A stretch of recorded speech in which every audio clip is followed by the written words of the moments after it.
Bapak, Ibu, dan teman-teman, pada pagi hari yang berbahagia ini, puji syukur kita panjatkan kepada Tuhan Yang Maha Esa, karena berkat rahmat-Nya kita masih diberi kesempatan untuk berkumpul bersama-sama untuk menimba ilmu dari para narasumber yang luar biasa.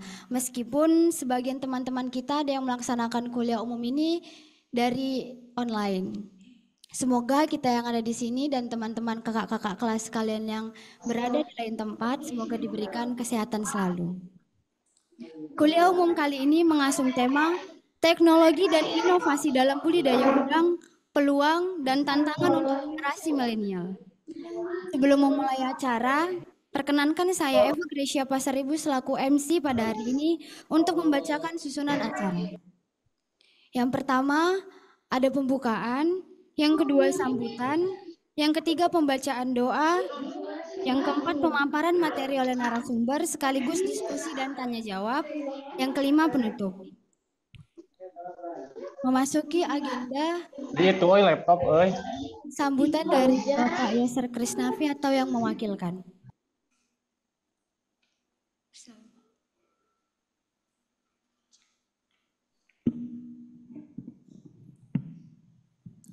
Bismillahirrahmanirrahim. Assalamualaikum warahmatullahi wabarakatuh. Selamat pagi, salam sejahtera bagi kita semua. Yang kami hormati Bapak Haris Muhtadi selaku Ketua Umum SRIM Klub Indonesia sebagai narasumber kita pada pagi hari ini. Selamat datang Bapak di Polikampus Politeknik HP Sidoarjo. Kami sampaikan terima kasih yang sebesar-besarnya bersedia hadir pada kesempatan pagi ini. Yang kami hormati Bapak Ibu dosen Civitas Akademika Politeknik HP Sidoarjo, yang saya cintai dan saya banggakan seluruh taruna-taruni Politeknik HP Sidoarjo. Semangat ya. Kok nggak jawab? Terima kasih ya adik-adik telah hadir pada kesempatan ini baik secara luring maupun daring. Tentunya dari materi kuliah umum kita pada pagi hari ini yaitu adalah teknologi dan inovasi dalam budidaya udang untuk generasi milenial. Ini sangat penting sekali ya adik-adik ya. Ini yang di sini kan prodi TBP ya. Nah, apalagi prodi TBP ini tentunya sebagai bekal ya.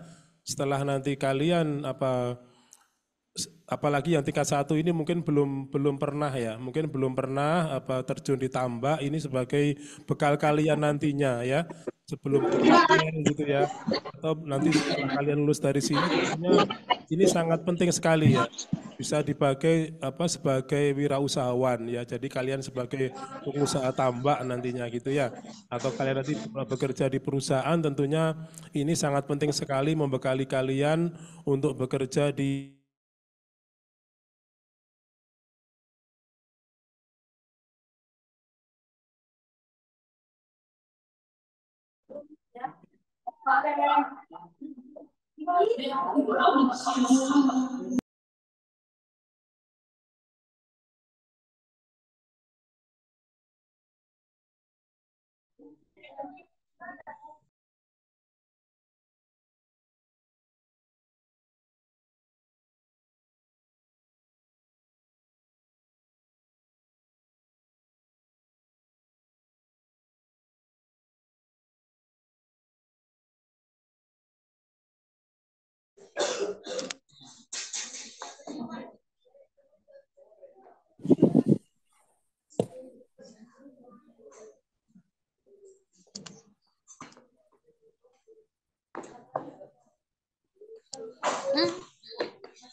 ada dengar pendapat dengan anggota DPR Komisi 4 ya.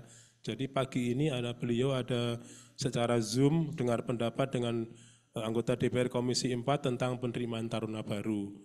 Mungkin hanya itu yang bisa kami sampaikan. Mohon maaf yang sebesar-besarnya. Terima kasih. Wabillahi taufiq wal hidayah. Wassalamualaikum warahmatullahi wabarakatuh.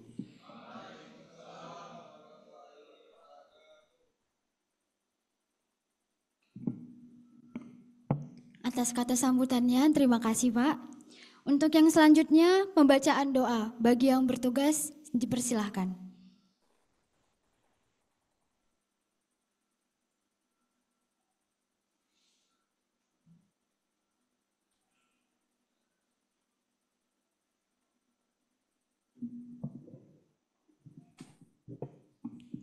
Assalamualaikum warahmatullahi wabarakatuh. Marilah bersama-sama kita awali doa dengan mengucapkan syukur atas karunia-Nya bagi yang beragama Muslim. Bagi yang beragama lain dipersilakan berdoa menurut agama dan kepercayaan masing-masing. Bismillahirrahmanirrahim. Alhamdulillahirabbil alamin. Hamdan syakirin, hamdan na'imin, hamdan yu'afi ni'ama wa yukafi mazida. Ya Rabbana lakal hamdu kama yanbaghi lil jalali wajhikal karim wa azimi sultanik. Allahumma sholli ala sayyidina Muhammad wa ala ali sayyidina Muhammad. Ya Allah, Tuhan yang Maha Esa, kami semua menyanjung-Mu dengan segala puja, syukur atas nikmat dan karunia. Nikmat kesehatan, nikmat kekuatan, nikmat keselamatan sehingga kami dapat hadir dan berkumpul pada tempat yang insya Allah Engkau ridhoi dalam acara kuliah umum pada pagi hari ini. Ya Allah, aku berlindung kepadamu dari ilmu yang tidak bermanfaat dan dari segala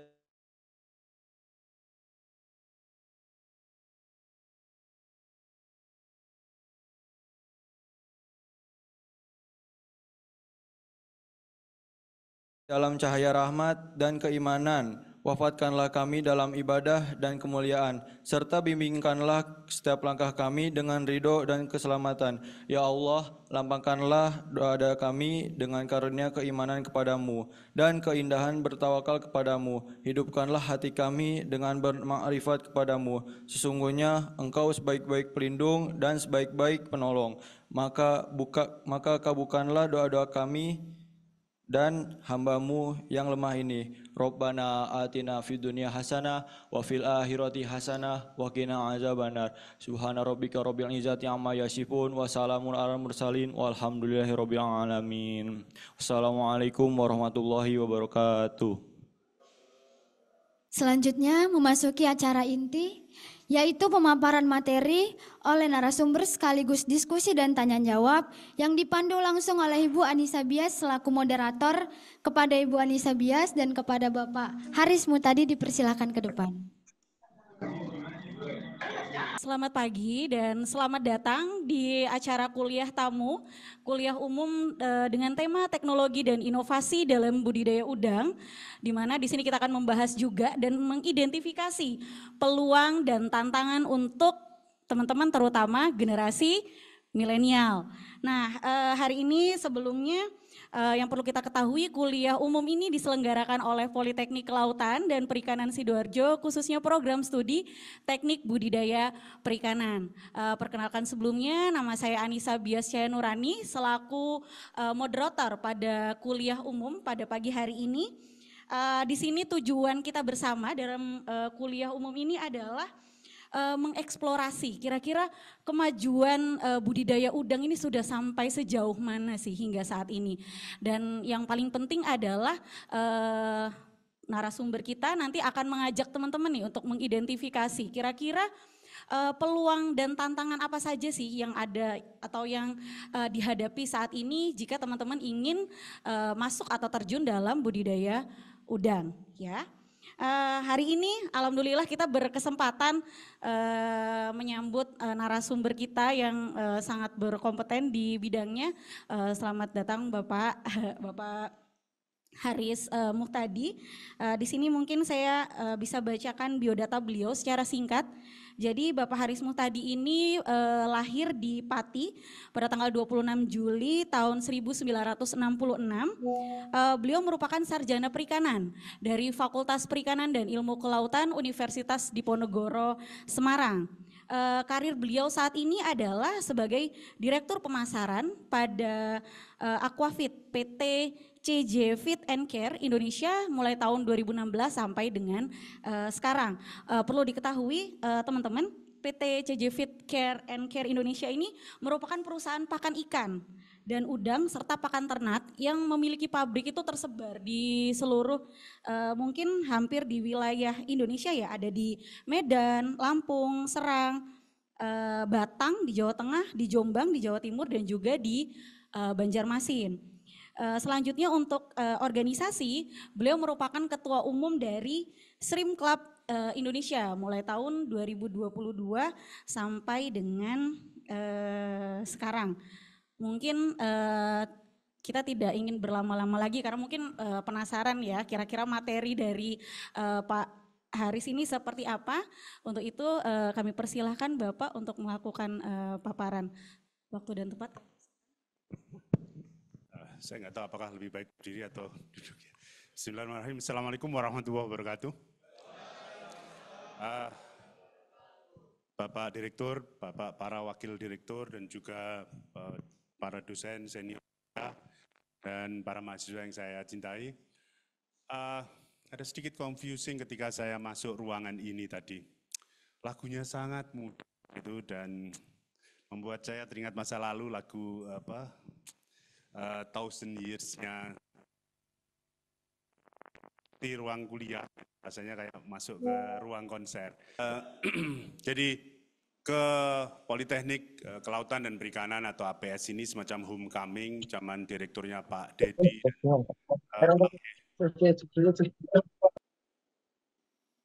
Pak Heri dan sebagainya, itu adalah teman-teman lama saya.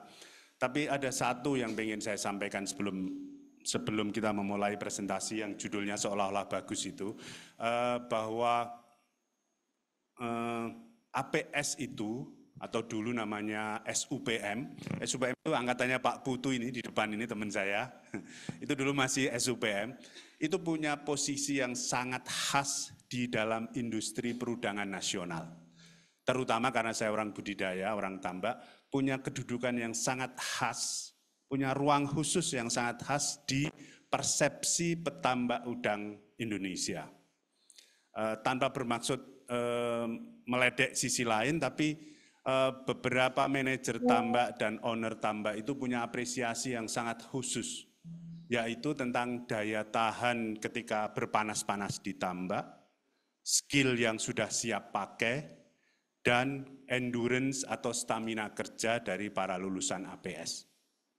Saya nggak mau menyebutkan orangnya siapa yang punya penilaian seperti itu, tapi banyak customer dari PT CJ Fit and Care yang memberi apresiasi khusus. Sambil sedikit ngeledek, kalau lulusan fakultas mana atau universitas mana itu kayak plastik yang mudah leleh kalau kena panas. Sementara kalau anak APS ini jauh lebih tahan secara fisik dan secara skill juga siap pakai. Maksud saya, statement ini juga saya sampaikan ketika ada MOU dengan Bapak Kepala Badan di Sheraton di Surabaya kemarin, karena faktanya memang lulusan universitas banyak yang belum siap, bahkan siap pelatih pun belum, apalagi siap pakai. Setidak-tidaknya teman-teman APS atau Politeknik ini siap latih, artinya mentally maupun skill maupun latar belakang pemahaman keilmuan sudah memadai untuk dijawil sedikit saja menjadi siap pakai.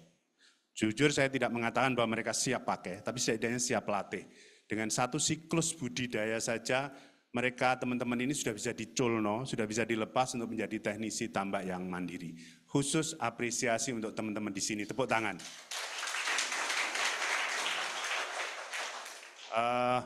Mungkin memang sifat pendidikannya, mungkin karena memang cara edukasinya yang berbeda dengan universitas umum, memang outputnya berbeda, itu yang pertama. Yang kedua, kalau tadi judulnya adalah inovasi, perkembangan, dan sebagainya. Saya mau meminta izin untuk tidak banyak presentasi. Tadi panitia memberi saya waktu 45 menit diskusi dan 45 menit presentasi. Yang kedua, saya minta izin untuk sedikit saja presentasi. Saya lebih banyak ingin agar kawan-kawan melempar pertanyaan dan mendialogkan hal-hal ini. Saya justru pengen bertanya dulu, di antara teman-teman calon pembudidaya dan calon masuk ke industri udang ini, apakah ada yang tahu tentang petisi anti dumping yang hari-hari ini terjadi di Indonesia? Apa ada yang Belum tahu. Apakah ada yang tahu tentang istilah CVD yang kaitannya juga tentang ada kaitannya dengan biaya masuk juga? Ada yang tahu? Izin, belum tahu.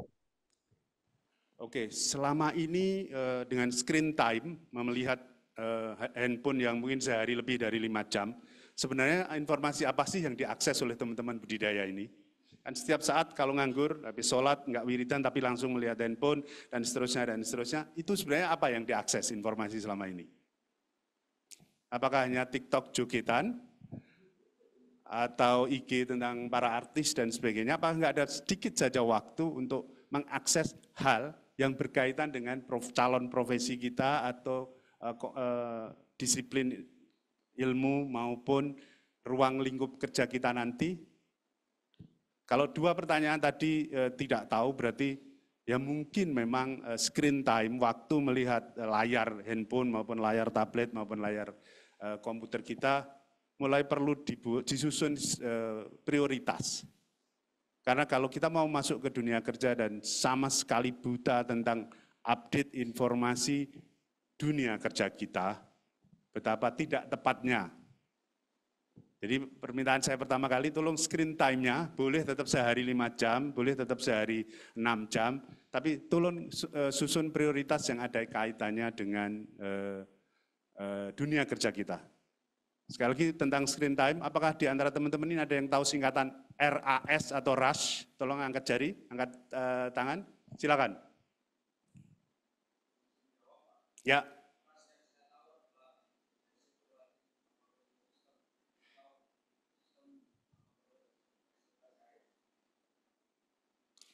Terima kasih, sangat benar. Nanti kita hitungkan di luar ya, hadiahnya. Terus,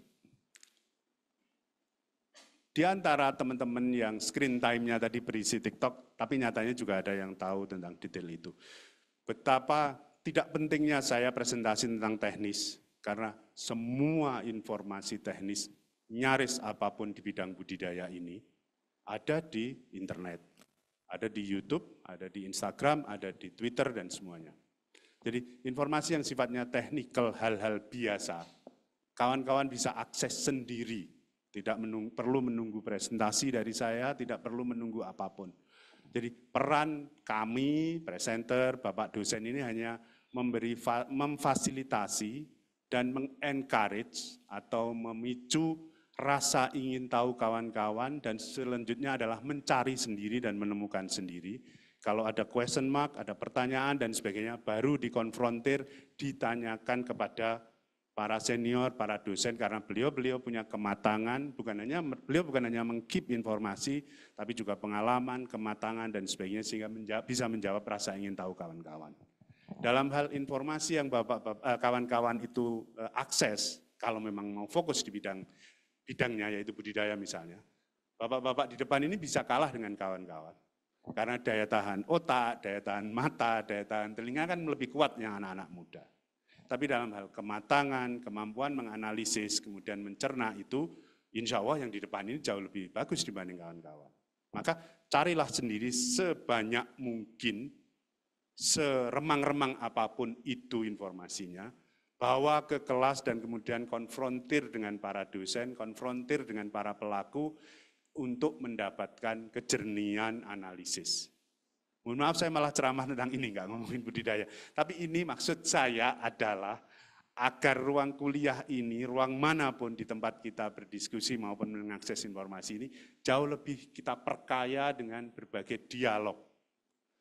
Tidak lagi ada kuliah ngapalno ini atau ngapalno itu dan sebagainya, karena semua jenis hafalan sudah diambil alih oleh Google Drive dan sebagainya. Dengan googling kita nggak perlu ngapalkan secara detail A, B, C, D, E, F. Tapi hafal itu sendiri baru tahap awal dalam hal penguasaan ilmu. Berikutnya adalah mengkonfrontir, mencari kejelasan, mencari kejernihan dan sebagainya. Saya tadi banyak diskusi dengan Pak Heri Edi tentang itu dan banyak hal yang nanti kita bisa diskusikan. Jadi itu ya, jadi satu apresiasi pada teman-teman APS. Kalau tadi Bapak Wakil Direktur mengatakan bahwa dunia kita adalah di sana, saya jamin dan saya yakinkan bahwa dunia kerja itu masih sangat luas. As long as kawan-kawan kompetitif dan updated terhadap isu terkini, teknologi terkini, dan solusi terkini.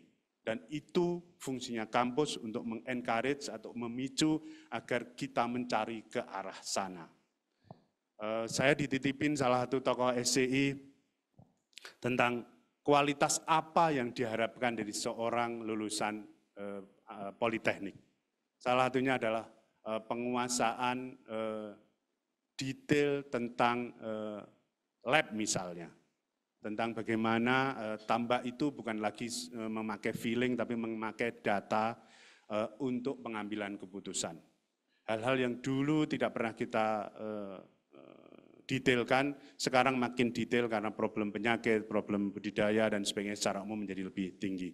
Nanti detailnya seperti itu. Oke, saya akan ke presentasi, meskipun saya janji nanti hanya berharap 15 menit sudah selesai, nanti hanya pemicu diskusi saja, agar kita tahu betapa tantangan itu tidak mudah di satu sisi, tapi peluang juga masih ada. Next.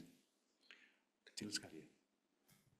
Kita tahu aspek dasar tentang budidaya. Kenapa sih orang berbudidaya?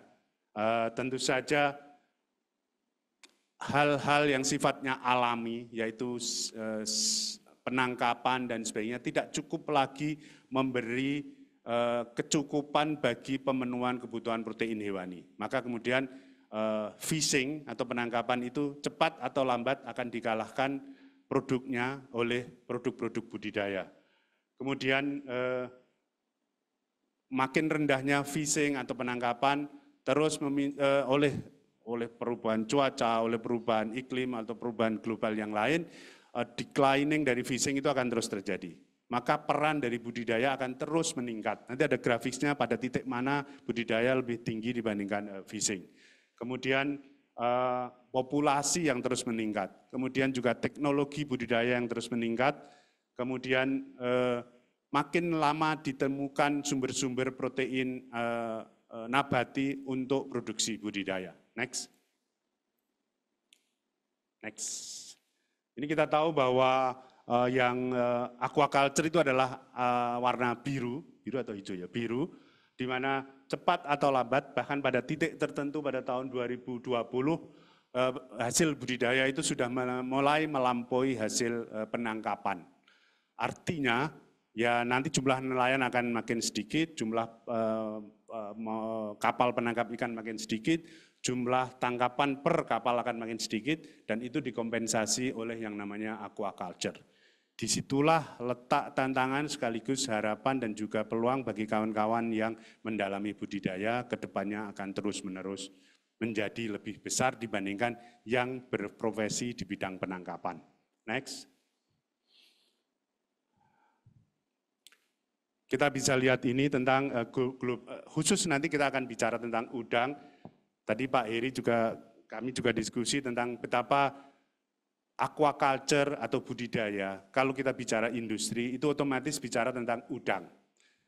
Bandeng kita sejak 50 tahun lalu di Sidoarjo tetap seperti itu, budidaya lele tetap seperti itu, budidaya nila hanya sedikit perubahan teknologi, tapi udang dari hari ke hari, dari tahun ke tahun, teknologi terus berubah, produktivitas berubah, cara kerja berubah. Data ini menunjukkan peningkatan produksi yang slide sebelumnya Bu, yang global. Kita lihat global production pada tahun 2023 sampai tahun 2024 terus meningkat di udang, dan ini sekaligus membuktikan bahwa udang sebagai industri ini sudah established atau sudah mapan. Ini adalah angka-angka kontribusi dari tiap-tiap negara. Next. Yang menyedihkan adalah bahwa kontribusi dari produksi udang nasional secara global relatif tidak ada peningkatan. Kalau kita bandingkan misalnya dengan slide berikutnya, betapa agresifnya tingkat pertumbuhan produksi udang di negara seperti Ekuador yang sudah melampaui 1,2 juta metrik ton.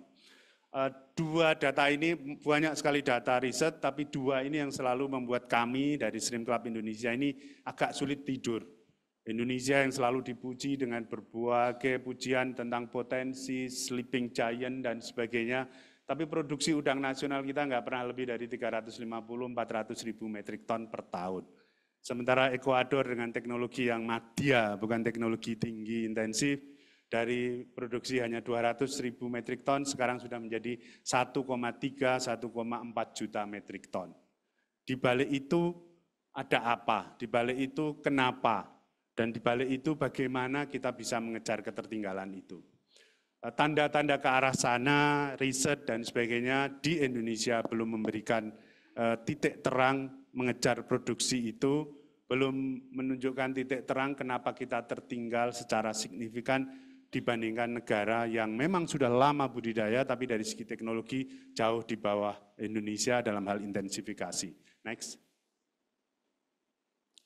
Ini juga tentang konsumsi pakan. Next.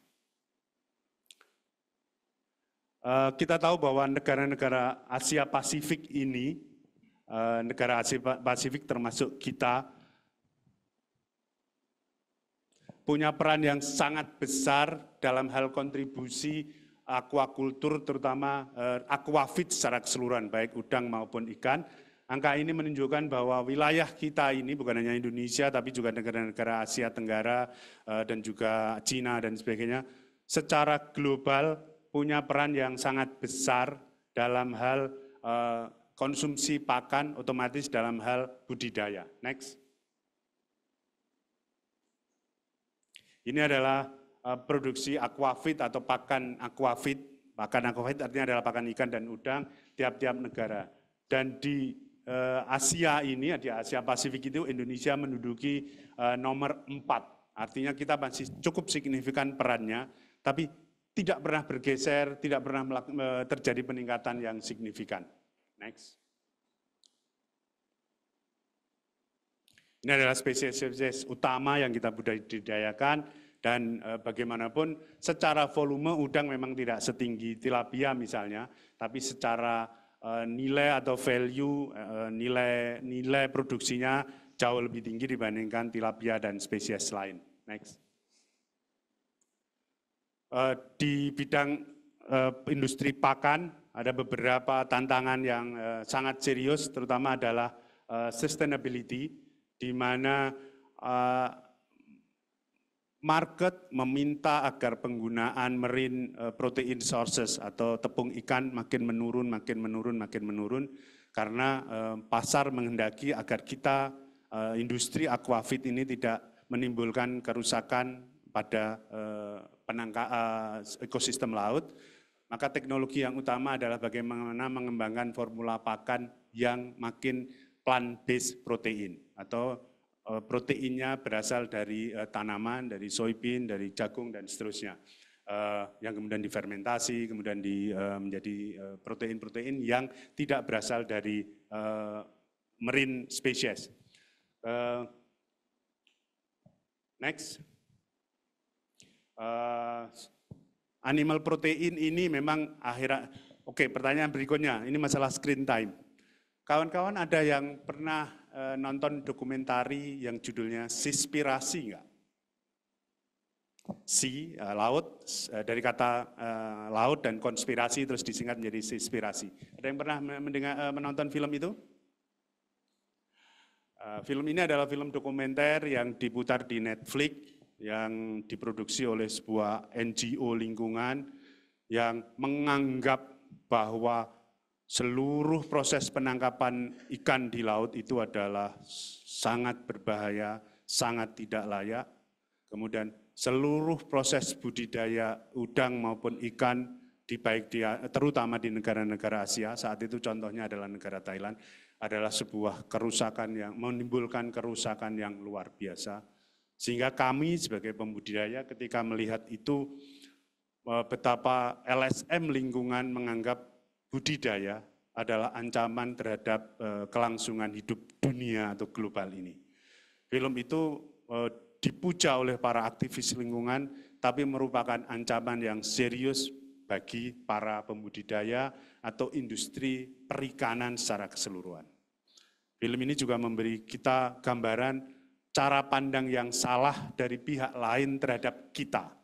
Kita itu adalah orang yang terlibat di industri atau dunia perikanan. Saya anjurkan kawan-kawan melihat di Netflix tentang film ini, agar apa? Tahu betapa salah paham itu begitu jauhnya. Betapa pihak lain itu menganggap kita, karena itu serangan langsung kepada kita, karena kita adalah orang perikanan, menganggap kita ini adalah penjahat lingkungan yang harus dihentikan semua aktivitasnya. Monggo nanti dilihat secara keseluruhan. Sekali lagi ini masalah screen time. Tolong screen time kita prioritaskan sebagian, nggak harus semuanya deh, sebagian ke hal-hal yang menyangkut isu terkini tentang dunia kita, yaitu dunia perikanan. Jadi kata kunci yang paling utama di industri perikanan dan juga perundangan adalah sustainability. Dari kawan-kawan ada yang pernah tahu singkatan BAP? Di bidang, kan ada sertifikasi namanya BAP, ada yang tahu? Tolong angkat tangan. BAP, Mas yang tadi tahu tentang RAS, nggak tahu? BAP adalah Best Aquaculture Practices. Itu adalah sertifikasi yang diminta oleh pembeli udang kita agar udang kita memenuhi syarat begini. Ini kaitannya dengan sustainability, kaitannya dengan food safety atau keamanan pangan, dan juga aspek-aspek sosial seperti buruh anak, dan ada tidaknya perusakan lingkungan dan sebagainya, penggunaan bahan aditif yang berbahaya dan seterusnya. Ini juga concern ke masa depan yang sangat serius. Sekarang more and more sertifikasi yang itu menjadi penghalang bagi kita untuk menjadi salah satu tantangan, bukan menghalang, agar kita memproduksi udang, memproduksi ikan, comply dengan kebutuhan market internasional. Kalau BAP tidak ada yang tahu, ada yang tahu tentang istilah CBIB? Tolong angkat tangan. Oke, ini Indonesia sekali singkatannya, CBIB. Silakan. Apa? Oke, sorry, saya salah paham karena ada siapnya tadi, saya pikir apa. Oke, saya nggak terbiasa dengan menggunakan kata siap. Oke, jadi cara budidaya ikan yang baik. Jadi ini adalah versi lokal dari BAP yang kecukupannya untuk comply atau sesuai dengan international requirement atau international demand, kebutuhan market internasional, makin menekan kita agar sesuai dengan kaidah-kaidah yang ditentukan oleh market. Tantangan paling utama dari industri udang nasional kita adalah aspek ini. Next.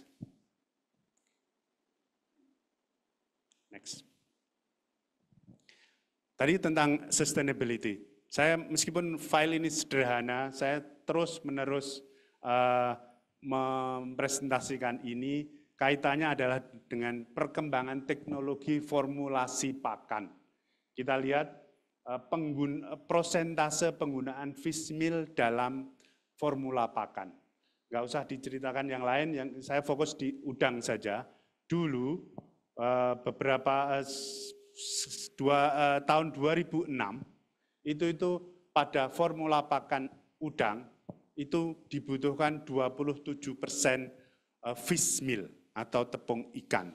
Karena tadi ada isu sustainability, isu lingkungan dan sebagainya, industri pakan di dunia ini terus-menerus menurunkan persentase fish meal dan lebih fokus ke plant-based protein sources, kedelai dan sebagainya. Sehingga hari-hari ini dari 27% itu sekarang tinggal sekitar 10-12%. Artinya ada perubahan teknologi yang serius dalam hal formulasi pakan. Di salah satu salmon misalnya 15. Industri salmon di Norwegia misalnya sekarang ini di Karamba di sana sedang berlomba untuk mencapai angka 0% dalam hal penggunaan fish meal. Jadi salmon yang jelas-jelas biasanya menggunakan 15% fish meal ini sekarang tinggal hampir 0% dan suatu saat 0%. Artinya apa? Ada perubahan landscape yang sangat serius dalam hal teknologi formulasi pakan. Ini juga tantangan untuk kawan-kawan nanti yang di bidang budidaya tapi mau fokus ke pabrik pakan misalnya. Riset-riset tentang pakan yang tanpa fish meal itu suatu saat akan menjadi sangat penting. Ilmu kimia, biokimia, dan juga ilmu-ilmu nutrisi menjadi sangat penting bagi kawan-kawan untuk mendalami, untuk melakukan uji coba terhadap ikan maupun udang maupun organisme atau spesies ikan yang lain yang pakannya tidak menggunakan fish meal lagi. Next. Ini gambaran umum saja bahwa bahkan fish meal pun harus yang sudah tersertifikasi, yang dikeluarkan oleh IFO, itu organisasi yang khusus menangani tentang fish meal maupun fish oil, apakah diproduksi dari ikan yang ditangkap dengan cara benar, apakah ditangkap dari ikan yang dari kapal yang memperhatikan sustainability atau kelestarian. Makin banyak hal-hal yang dulu kita anggap sebagai technical, sekarang menjadi aspek-aspek yang jauh dari technical, tapi lebih ke policy para calon pembeli produk kita. Next. Tantangan berikutnya di bidang nutrisi pakan adalah bagaimana menemukan produk-produk pengganti fish meal. Sekali lagi pengganti ikan yang kita tangkap. Salah satunya adalah tepung soldier, tepung dari maggot yang secara komersial belum memungkinkan, tapi di beberapa negara maju sudah sangat tinggi produktivitasnya, sehingga kita tidak lagi tergantung dari fish meal yang sustainability-nya selalu dipertanyakan oleh internasional environment NGO, kemudian market juga mempertanyakan itu. Next. Tantangan utama kalau diringkas di bidang budidaya ini adalah tentu saja penyakit, kemudian kualitas benur, kemudian perubahan iklim, kemudian production cost, kemudian yang terakhir adalah selling price. Diskusi tentang yang terakhir, yang kedua ini adalah diskusi yang sifatnya mungkin tidak terlalu teknikal. Tapi hari-hari ini Pak Heri tadi mengeluhkan sekarang harga, karena beliau sebenarnya petambak, harga udang turun dan sebagainya. Diskusi ini memerlukan waktu berjam-jam untuk menganalisis why dan menganalisis bagaimana kita memecahkannya. Karena production cost, ini juga untuk apa kita memproduksi sesuatu kalau ternyata kita tidak menghasilkan profit margin. Kuncinya adalah di selling price atau harga jual dan production cost. Jadi tantangan budidaya bukan lagi semata-mata teknikal, tapi juga aspek-aspek finansial. Next.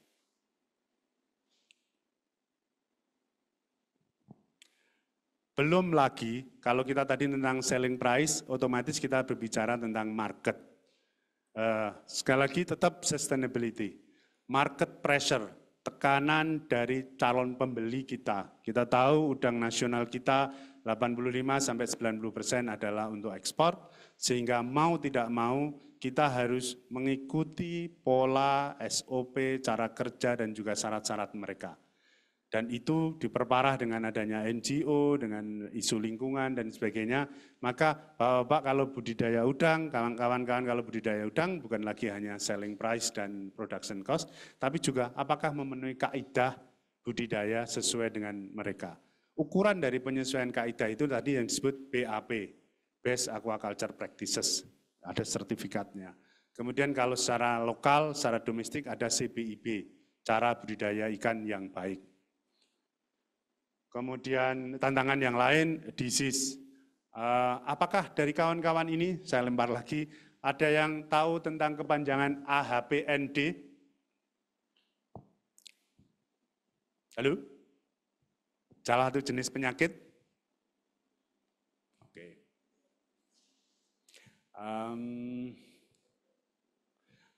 Kalau dipersingkat, apakah ada yang tahu kepanjangan jenis nama penyakit EMS? Oke. Nah, padahal itu adalah isu atau salah satu tantangan paling utama kalau kita nanti menjadi teknisi tambak, menjadi petambak, atau menjadi manajer tambak. Disease atau penyakit adalah salah satu musuh paling utama di dalam industri budidaya udang. Hampir semua seminar di hotel-hotel bintang 5 atau dimanapun diskusi tentang budidaya, tidak pernah ketinggalan membahas aspek penyakit karena ini adalah musuh yang sangat serius. Berbagai teknologi, kita tahu bahwa udang dengan struktur fisiologisnya yang sangat sederhana, belum memungkinkan untuk divaksinasi misalnya, itu adalah salah satu aspek kenapa pencegahan penyakit dan pengobatan udang itu bidang kajian yang tidak ada habis-habisnya dan menjadi masalah yang sangat serius kalau kita mau masuk ke bidang budidaya. Next.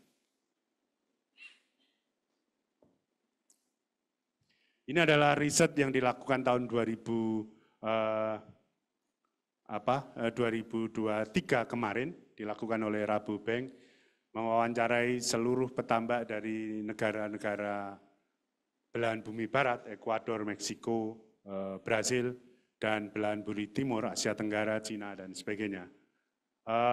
Berbeda dengan tahun-tahun sebelumnya, tahun 2023 ini, concern yang paling utama dari seluruh petambak di dunia adalah market price atau harga udang seperti yang dikatakan oleh Pak Heri tadi. Kemudian yang kedua adalah biaya pakan, kemudian yang ketiga adalah akses market. Kenapa ini sekarang menjadi masalah penting? Karena di dunia ini sedang ada overproduksi. Ekuador yang dulu hanya 400-300 ribu metrik ton, sekarang 1,3-1,4 juta metrik ton, sehingga pasar dibanjiri oleh produk udang dari Ekuador yang biaya produksinya rendah, sehingga akses market menjadi concern dari industri udang. Disease menjadi nomor 4. Dulu disease pernah menjadi nomor 1, karena memang harga cukup bagus, produksi dunia belum sebanyak sekarang, sehingga akses market juga bukan hal yang menyulitkan. Dulu musuh utama petambak hanya penyakit, sekarang musuhnya banyak. Harga, kemudian biaya produksi, dan kemudian akses market. Hal-hal seperti ini, update seperti ini, meskipun kawan-kawan nanti keluar bukan berarti langsung jadi pengambil keputusan, setidaknya memahami petanya, sehingga tahu mana aspek mana yang akan kita tekuni agar kita kompetitif di dunia kerja. Banyak sekali informasi seperti ini diakses dimanapun ada, di YouTube, di googling dimanapun ada. Tolong kawan-kawan mulai menyempatkan waktu untuk melihat dunia perudangan bukan hanya dari kolam tapi juga dari aspek global, market, akses, dan sebagainya. Next. Ini adalah contoh tentang data-data tentang penyakit udang. Kami memiliki lab di bawah Pak Putu yang secara rutin tiap minggu mengecek dengan menggunakan PCR. Ada yang tahu PCR? Sorry, saya pengen lebih banyak tanya ini kelihatannya. Ada yang tahu apa itu PCR? PCR? Halo? Ada yang pernah ke lab kemudian menemukan alat yang namanya PCR? Mas, Mbak? Ya, silakan.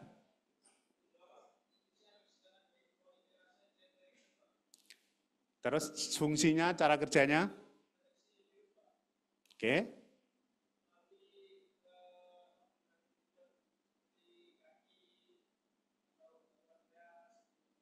Di lab kita di sini ada? Oke, makasih Mas. Oke.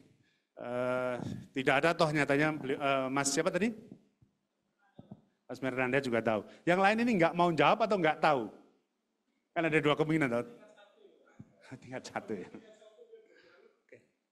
Oke. Mungkin saya, oke.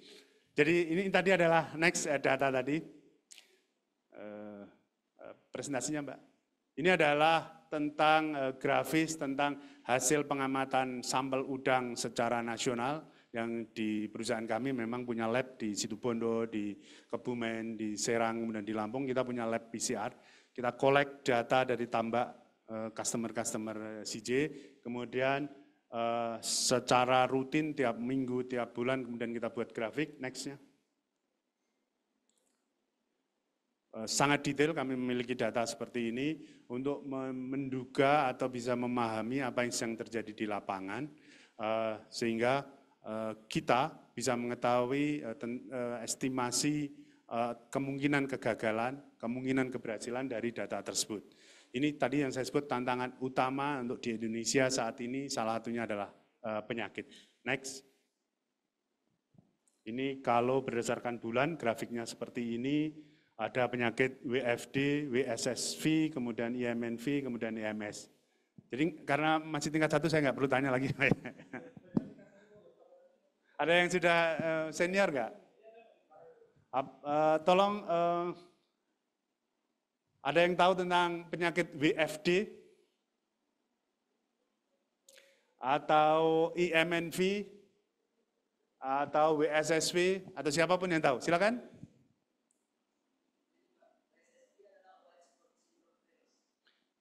Kemudian kalau IMNV,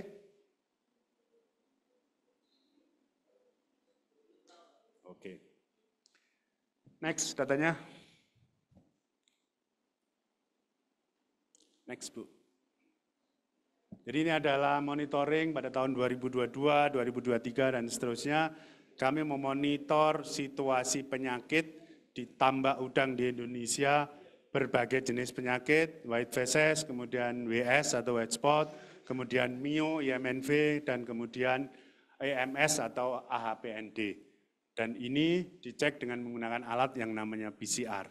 Setidaknya dalam gambaran kawan-kawan, nanti suatu saat kalau kerja di lab, salah satu alatnya namanya PCR, cara kerjanya adalah dengan sistem polimerase yang digunakan untuk mengecek keberadaan virus di dalam tubuh udang. Next. Next. Hal-hal update tentang inovasi, sekali lagi tadi saya berusaha untuk tidak terlalu detail teknis, lebih banyak memberi gambaran umum yang saat ini sedang diaplikasikan di dunia perudangan, pertambakan, terutama tadi yang disampaikan RAS, atau Recirculating Aquaculture System, kemudian penggunaan IoT, ada yang tahu kata IoT, IoT? Oke. Kemudian ada 3 stage production dengan nursery pond, kemudian kolam yang bertingkat dalam artian stage awal, stage nursery, kemudian pre-growing dan kemudian growing, kemudian penggunaan functional feed. Jadi sekarang bukan hanya pakan biasa, tapi pakan yang diberi imbuhan aditif dalam proses produksinya digunakan untuk melakukan pencegahan, dipakai untuk melakukan pencegahan penyakit dan peningkatan pertumbuhan. Kita nyebutnya functional feed. Jadi kawan-kawan nanti kalau ketambah mendengar istilah functional feed, minimal sudah tahu. Kemudian ada juga penggunaan bakteriofag atau bakteri yang fungsinya virus yang fungsinya memakan bakteri, kemudian penggunaan prebiotik. Ini adalah hal-hal yang terus-menerus diselidiki, diriset, kemudian diaplikasikan di balai-balai riset, lembaga-lembaga riset untuk menunjang keberhasilan budidaya. Jadi penggunaan Internet of Things yang dipelopori oleh startup budidaya.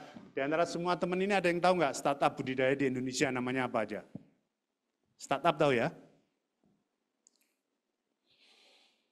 Oke.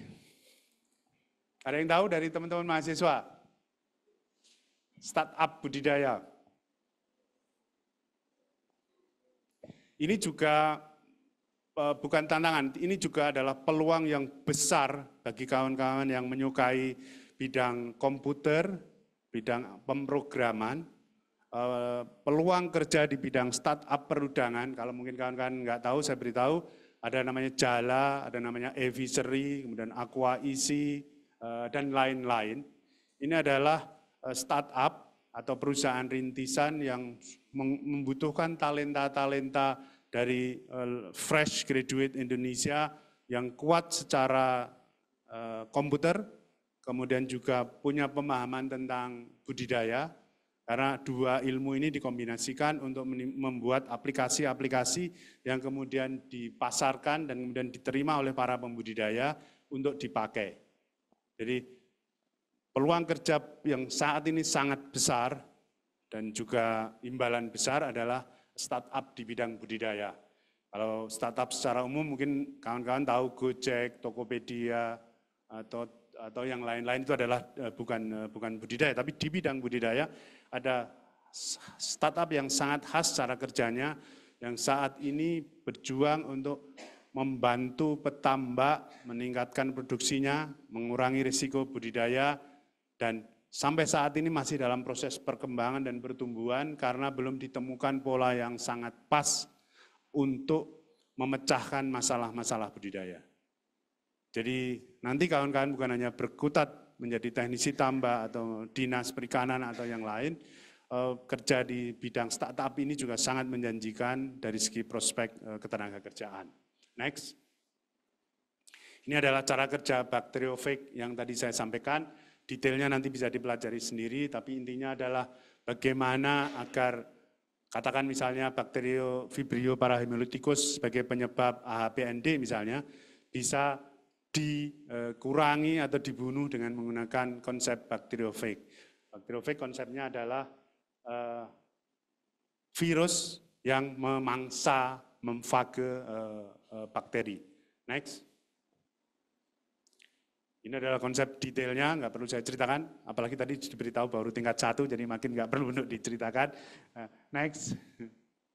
Ini adalah functional feed, hal-hal yang dipakai dalam atau aditif atau bahan yang dipakai dalam hal memproduksi functional feed yang fungsinya dua. Satu, meningkatkan imunitas agar udang tersebut kalau mengkonsumsi pakan tersebut lebih tahan terhadap penyakit. Yang kedua adalah memicu growth atau pertumbuhan dengan aditif yang amino asid atau bahan-bahan lain yang berfungsi memicu pertumbuhan. Berupa immune enhancer, enzim, dan high digestibility material.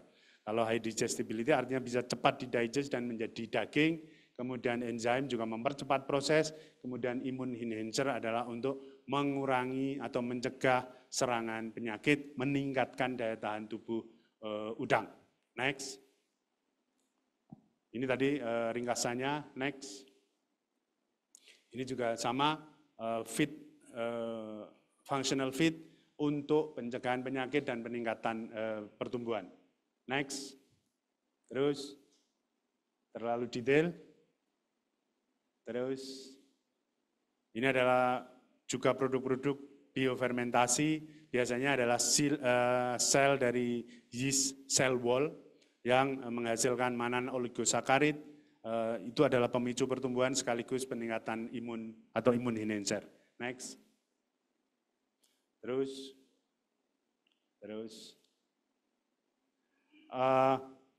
Sebelum kita nutup, dan saya berharap mendapatkan respon dan pertanyaan yang lebih detail dari kawan-kawan.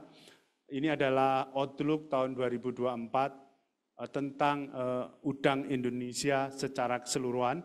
Artinya apa? Indonesia masih bisa diharapkan, ada yang pada tahun 2024 nanti masih meningkat pertumbuhan produksinya, meskipun kemarin sempat tahun 2022 dan 2003 terjadi penurunan. Saya ingin mengakhiri presentasi ini dan kita nanti diskusi lebih detail untuk memastikan kepada kawan-kawan bahwa prospek budidaya udang nasional ini masih sangat bagus. Wilayah-wilayah baru masih terus dibuka, artinya kesempatan kerja di bidang ini masih terbuka luas.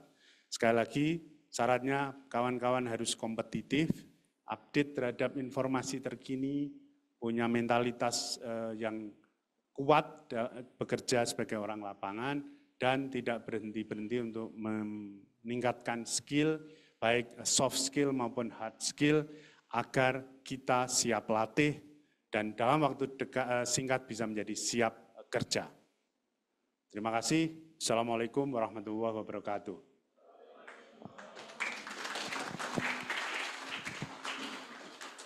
Baik, terima kasih banyak Pak Haris atas pemikiran dan juga paparannya.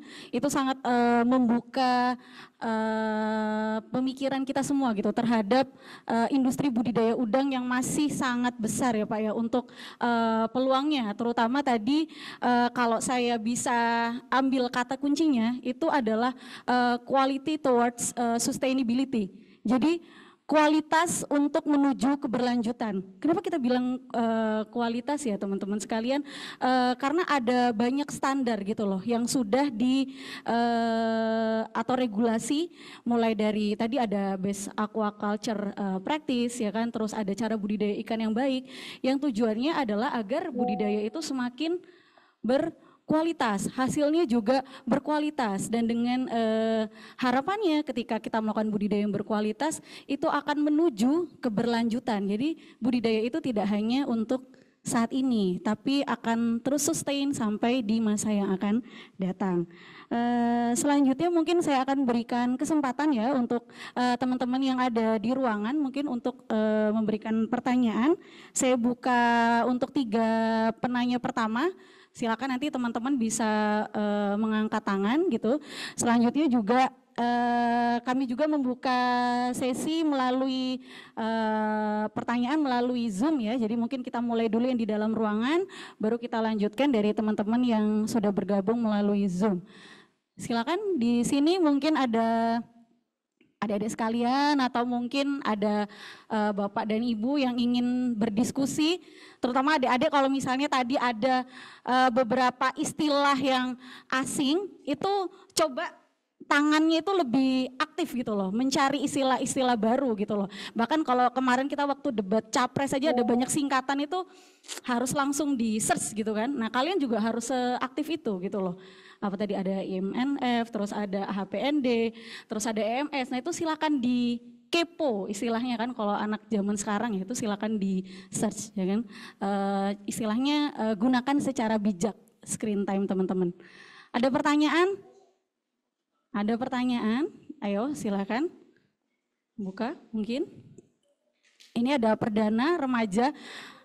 Harusnya kalau semakin banyak kita nggak tahu tuh semakin banyak loh pertanyaannya gitu ya kan. Oh.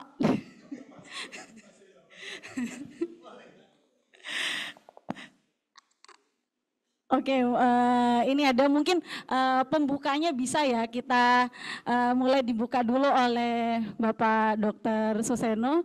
Silakan Bapak. Ibu harapkan 2 penanya yang lainnya harus dari mahasiswa ya. Ini kan judulnya kuliah umum ya Dek ya. Yang kuliah ini tarunanya atau dosennya ini? Ya silakan ditanya. Ada banyak sekali pertanyaan yang bisa teman-teman tanyakan kalau teman-teman tadi menyimak gitu loh. Kalian bisa tanya karena mumpung Pak Hari sendiri kan untuk CJFIT itu bergerak di bidang pakan ya Pak ya.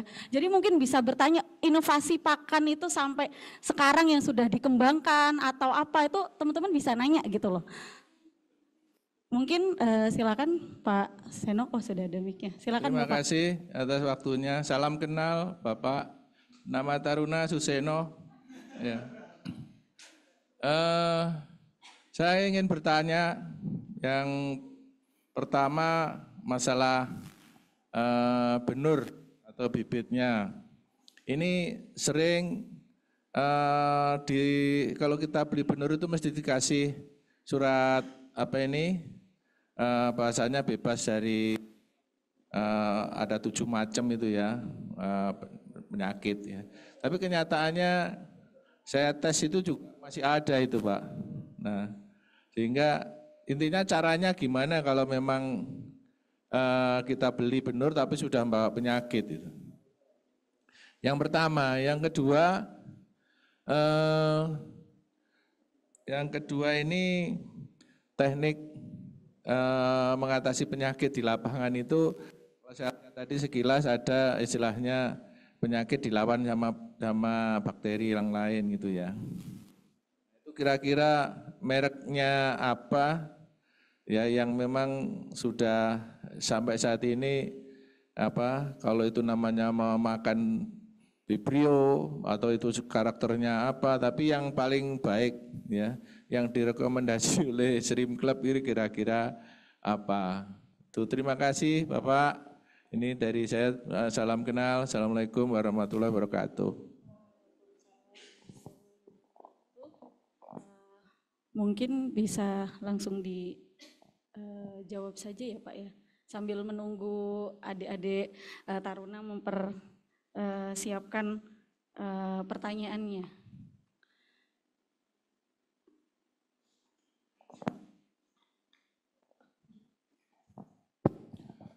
Terima kasih Pak Seno. Kenalkan saya Haris Pak. Kita tahu mekanisme distribusi benur sudah cukup fix sih sebenarnya, bahwa hatchery-hatchery yang selama ini bisa disebut hatchery besar ya, bukan backyard hatchery, itu salah satu syarat keluarnya benur adalah ada sertifikat yang dikeluarkan oleh balai yang menunjukkan bahwa benur tersebut SPF atau Specific Pathogenic Free. Ada dua jenis sertifikat dikeluarkan oleh balai, hasil dari PCR lab, pengujian terhadap sampel benur tersebut yang tidak mengandung virus A, B, C, D, E, F tadi dengan menggunakan PCR. Dan juga yang kedua, pihak hatchery tersebut juga secara mandiri, secara voluntary juga mengeluarkan dokumen hasil pengecekan melalui PCR. Selalu pertanyaannya adalah, kelihatannya dari sertifikatnya tertulis negatif, tapi nyatanya di kolam kami setelah 5 hari, setelah 10 hari, atau setelah 15 hari, kok ya terkena penyakit. Ini adalah dispute atau perbedaan cara pikir yang memang terus-menerus diperdebatkan dan nggak selesai-selesai, karena pihak hatchery mengatakan per saat ketika pengecekan sampai pengiriman di lokasi itu memang negatif atau tidak terbukti atau tidak terdeteksi adanya penyakit virus. Artinya tetap pathogenic free. Tapi ketika di kolam, apakah ada kepastian dan jaminan bahwa di lingkungan tersebut bekas outbreak atau masih ada sisa atau apapun dari virus tersebut yang mengkontaminasi atau menginfeksi benur yang pathogenic free tersebut di kolam, dan kemudian 1, 2, 3, 4, 5, 10 hari, 15 hari kemudian benurnya kolap. Tergantung pembicaraan antara petambak dengan hatchery, kesepakatannya seperti apa tentang dalam tanda kutip jaminan tersebut. Hatchery yang sangat disiplin dalam hal pengeluaran bukti sertifikat free tadi biasanya menyatakan bahwa kami bertanggung jawab sampai ke kolam, benur tersebut silahkan dicek akan free terhadap patogen tersebut. Tapi setelah masuk kolam, kami tentu saja tidak bisa atau tidak ingin atau tidak mau bertanggung jawab terhadap ada tidaknya patogen, karena itu sudah di luar kewenangan atau kemampuan kami untuk mengontrol adanya patogen berupa virus. Akhirnya adalah yang terjadi adalah kesepakatan antara penjual dan pembeli enaknya bagaimana. Tapi secara teknikal memang kalau sudah di kolam, hatchery tidak tahu lagi apa yang terjadi di kolam, dan memang sudah di luar kontrol dari hatchery tersebut ada tidaknya kontaminasi atau infeksi virus yang terjadi selama di kolam. Sekali lagi selama di kolam. Statement ini terus terang aja beberapa kali saya konfrontir dengan hatchery, karena kami sebagai Shrimp Club Indonesia juga harus menyuarakan kepentingan petambak. Jawaban hatchery rata-rata juga mengatakan bahwa kalau sudah di kolam kami ya sudah tidak bisa, di luar kontrol kami terjadi apa-apa. Itu Pak, tentu saja ini tidak memuaskan karena ternyata katanya negatif tapi nyatanya kena penyakit kan begitu. Terus yang kedua tentang bakteriofag tadi, mungkin nanti secara brand atau apa kita bisa tanyakan ke pabrik pakan yang sudah memproduksi. bisa menghubungi Pak Putu nanti tentang pakan yang menggunakan bakteriofag.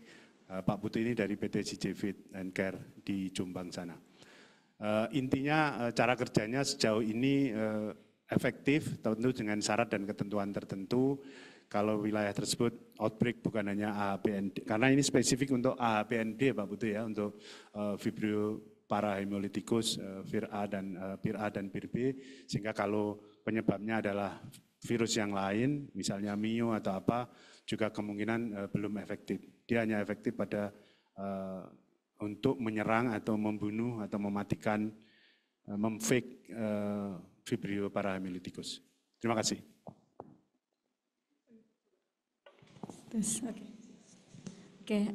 Baik, terima kasih tadi atas jawabannya dari Pak Haris. Selanjutnya saya buka pertanyaan untuk yang di ruangan, apakah ada? Oke, silakan Dek.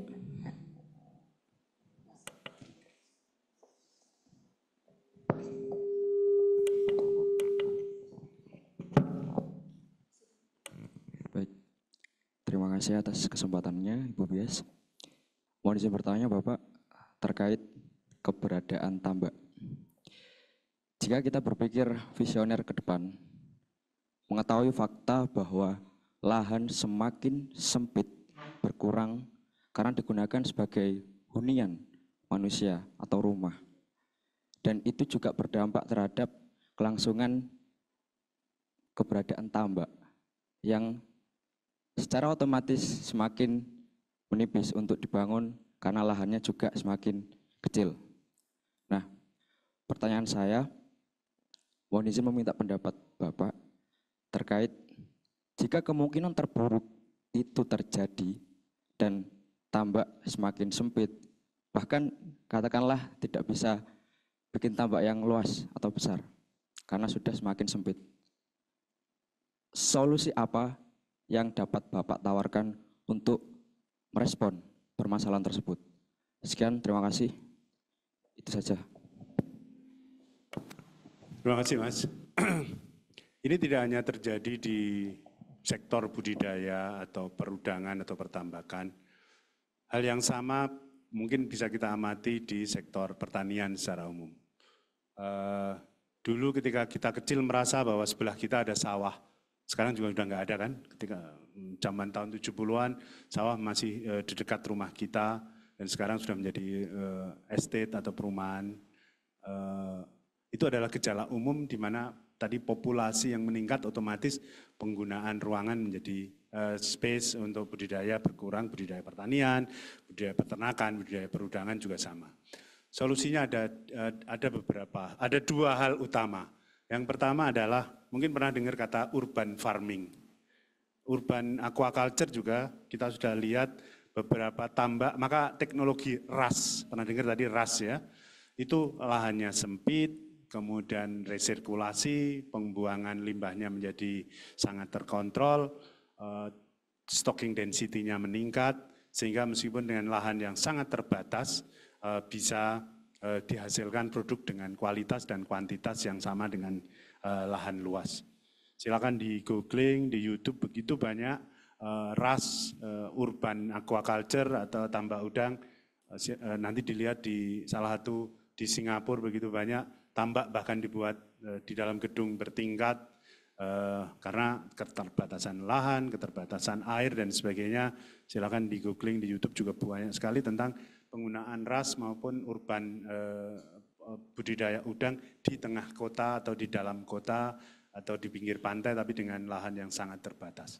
Itu solusi technical. Solusi berikutnya tentu saja kita tahu dulu zaman kita sekolah ada istilah perladangan berpindah.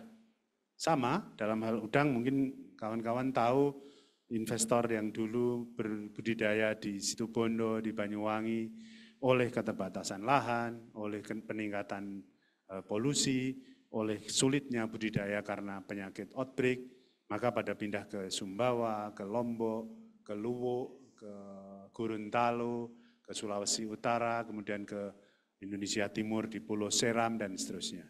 Jadi ya mau tidak mau memang akhirnya kita harus mencari tempat yang memungkinkan untuk budidaya karena pertempuran kita dengan peningkatan tekanan lingkungan atau penurunan mutu lingkungan, itu antara teknologi, antara skill kita dibandingkan turunnya mutu lingkungan itu ternyata lebih cepat mutu lingkungan.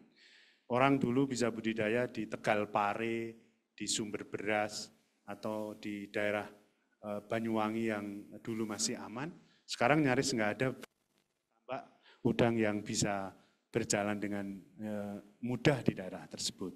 Karena apa? Begitu banyaknya petambak yang masuk ke daerah tersebut, begitu tingginya flushing dari tambak yang oleh penyakit, budidaya dan sebagainya, sehingga terjadi penurunan mutu lingkungan air laut, terjadi penurunan purification capacity dan juga carrying capacity dari tambak tersebut. Kalau kita mampu memperbaikinya dengan cepat, kita mampu bertahan di situ. Kalau kita mampu membuat urban farming atau sistem ras yang sangat mahal dan teknologinya tinggi, kita mampu bertahan di daerah tersebut. Kalau nggak mampu, mau tidak mau ada seleksi alami, ya kita ke Sumbawa, ke Maluku, ke Sulawesi, pulau yang masih aman dan juga lingkungannya masih memungkinkan. Jadi itu solusinya. Terima kasih. Baik, terima kasih Bapak atas jawabannya. Bagaimana Bintang, ada feedback kembali atau sudah cukup? Oke, baik, jadi ini mungkin menarik ya Bapak ya, jadi terkait lahan kritis mulai dari urban farming, bahkan kita manusia pun tidak lagi membangun rumah itu ke samping gitu, tapi semakin lama semakin ke atas melalui menggunakan gedung-gedung pencakar langit. Nah mungkin budidaya ke depannya itu mungkin akan banyak, sekarang sudah dikembangkan model-model apartemen gitu kan. Nah jadi itu mungkin salah satunya juga, termasuk tadi menggali potensi di seluruh wilayah Indonesia. Selanjutnya mungkin kita beralih ke teman-teman yang ada di Zoom yang sudah raise hand. Mungkin bisa open mic terlebih dahulu dan menyampaikan pertanyaannya. Kami persilahkan.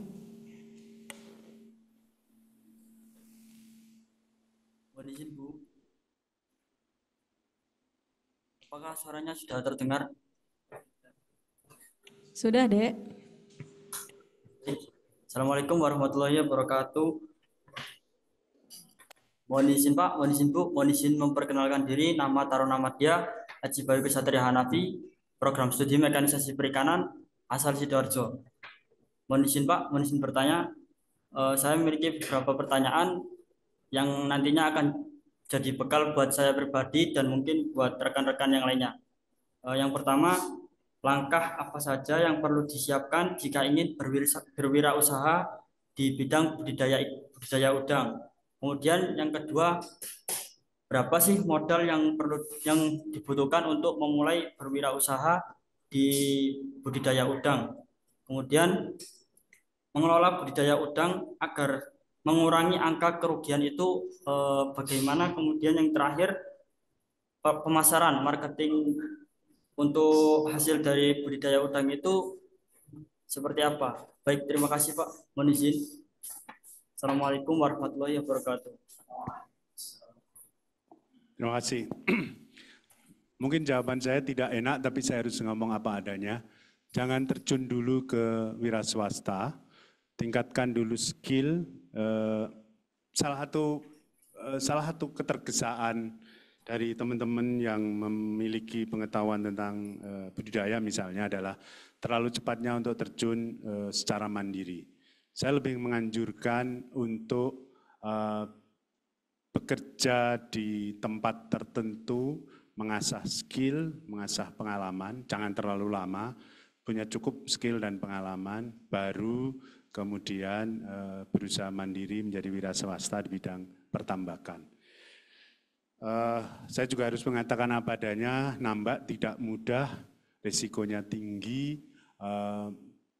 unpredictable, sehingga kalau belum punya cukup skill dan pengalaman memadai memang menjadi mengkhawatirkan, sehingga jangan sampai biaya sekolahnya terlalu mahal nanti. Karena kalau tanpa skill, tanpa pengalaman, mencari pengalamannya dengan uangnya sendiri. Sama-sama belajar, sama-sama mencari pengalaman, ya kalau ikut di perusahaan atau ikut di orang kan berarti belajar mendapatkan sekolah dengan tanpa harus membayar SPP. Kalau uangnya sendiri terlalu mahal, itu yang pertama. Yang kedua, tentang berapa uang yang dibutuhkan, tentu saja jawaban ini sangat relatif. 2 kolam bundar dengan 10 kolam bundar, dengan 5 petak kolam budidaya 2.500, tentu saja biaya modalnya berbeda jauh. Nggak ada jawaban fix tentang itu. Budidaya dengan kepadatan 10 ekor per meter dengan 100 ekor per meter, tentu saja biayanya berbeda jauh. Budidaya dengan kolam yang kincirnya cukup dengan oksigenasinya cukup dengan ganti air, dengan pompa, dengan menggunakan kincir pedal wheel juga biayanya beda jauh. Jadi jawabannya terlalu relatif. Jadi bisa 1 miliar, bisa 100 miliar, bisa 100 juta, bisa 900 juta, tergantung skala usahanya, tergantung skala usaha artinya luasan kolam, tergantung teknologi apa yang dipakai, equipment apa, karena equipment atau alat atau apa tergantung skala teknologi. Skala tradisional, skala semi intensif, skala intensif, skala super intensif, skala ras, tentu saja dengan investment dan juga biaya operasional yang jauh-jauh berbeda. Hal yang ingin saya tekankan hanya satu hal, bagaimana tentang marketingnya. Salah satu keunggulan dari komoditas yang namanya udang, seumur-umur belum pernah ada problem di bidang market. Segila-gilanya harga udang turun, kalau budidaya kita lancar, pasti masih ada margin di atas HPP atau biaya pokok produksi. Berbeda dengan ayam broiler misalnya, kita bisa saja sangat berhasil budidaya, tapi harganya bisa jauh di bawah biaya produksi. Bisa di googling tentang kesulitan budidaya ayam broiler misalnya. Atau jenis ikan tertentu yang kadang-kadang marginnya setipis kertas HVS itu. Lele misalnya dengan biaya produksi 15.000 atau 16.000, harga jualnya hanya 17.000, 18.000. Sementara udang jauh lebih tinggi marginnya di satu sisi, dan juga daya tampung market untuk konsep khusus dalam konteks Indonesia, daya serap cold storage dan sebagainya itu masih jauh lebih tinggi dibandingkan produksi udang nasional. Jadi udang budidaya itu nggak mungkin nggak payu, nggak mungkin di bawah biaya produksi, pasti masih di atas biaya produksi dengan margin yang cukup signifikan. Dalam hal market, tolong jangan berpikir dan jangan khawatir karena itu adalah salah satu keunggulan dari komoditas udang yang memang sangat berorientasi ekspor, yang marketnya masih sangat luas, yang distribution channelnya sudah cukup sempurna, tambak, supplier, processing, ekspor, dan seterusnya ini sudah sempurna. Sempurna artinya sudah berlangsung puluhan tahun dan berjalan lancar. Sehingga tidak ada udang di kolam tidak bisa terpanen karena nggak ada yang beli. Berbeda dengan tomat, dengan cabai, atau dengan komoditas-komoditas lain yang kalau kita baca di media dibiarkan busuk karena biaya panennya dengan harga jualnya kalah. Hal-hal mimpi buruk atau nightmare di bidang komoditas pertanian kita sudah sering dengar, di bidang peternakan juga kita dengar, tapi khusus udang tidak pernah terdengar di mana nggak panen, biaya panennya saja kalah dengan harga jualnya dan seterusnya dan seterusnya. Udang di bidang ini sangat yang tidak aman adalah bagaimana bisa panen.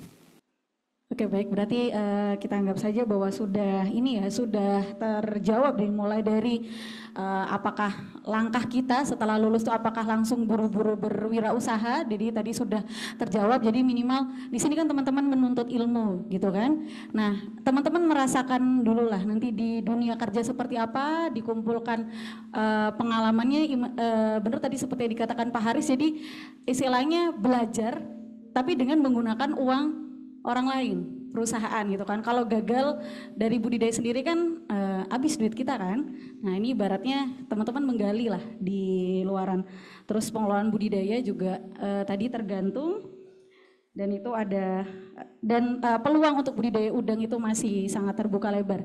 Selanjutnya mungkin dari teman-teman yang ada di Zoom ada pertanyaan lagi, silakan mungkin bisa langsung open mic. Baik, Assalamualaikum warahmatullahi wabarakatuh.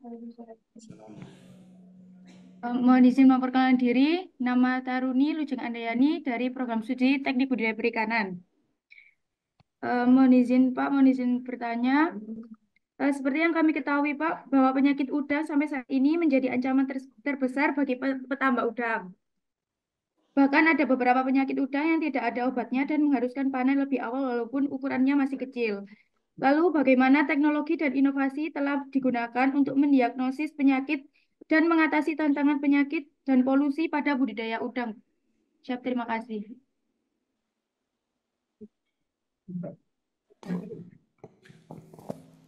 Terima kasih Mbak.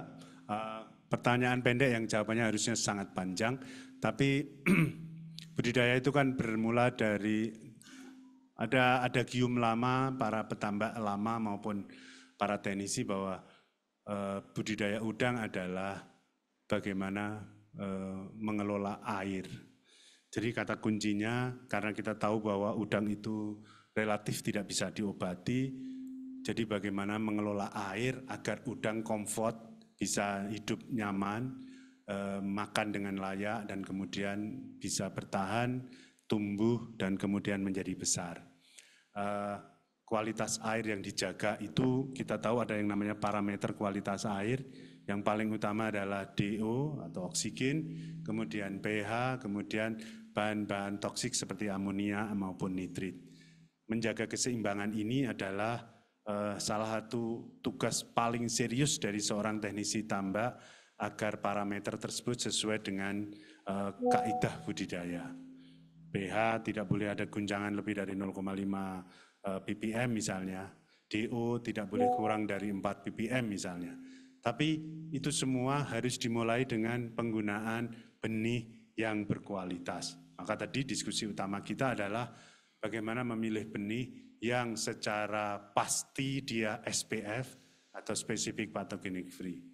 Untuk memastikan bahwa benur tersebut SPF adalah harus diambil atau dibeli dari sumber yang reliable yang bisa diandalkan, yaitu hatchery-hatchery yang memiliki sertifikasi CBIB, yang memiliki rekod yang bagus dalam hal mutu benurnya. Indikatornya atau cara untuk memastikan bahwa benur tersebut SPF adalah dengan dikeluarkannya sertifikat atau surat yang menyatakan benur tersebut bebas dari penyakit karena sudah ada bukti hasil pengecekan benur menggunakan alat yang namanya PCR. Jadi urutannya untuk memastikan budidaya ini lancar adalah beli benur yang sudah dicek PCR dan terbukti SPF, kemudian lahan budidaya atau kolam budidayanya memenuhi kaidah dalam hal pengelolaan parameter air, DO, pH, dan bahan-bahan yang harusnya sangat minimal di dalam kolam. Tentu saja yang paling akhir, agar tercapai pertumbuhan dibutuhkan nutrisi yang memadai, maka penggunaan pakan, baik dari segi mutu pakannya, mutu nutrisi pakannya, maupun cara pemberian pakan menjadi utama. Mutu pakannya bagus, tapi cara pemberiannya overfeeding atau sangat underfeeding juga enggak boleh. Mutu pakannya bagus, tapi ngeceknya anco salah sehingga pakan yang harusnya 10 kilo tapi diberi 15 kilo juga akan menimbulkan masalah adanya timbulnya waste atau kotoran yang menyebabkan munculnya gas-gas atau bahan kimia berbahaya seperti amonia dan nitrit dan H2S.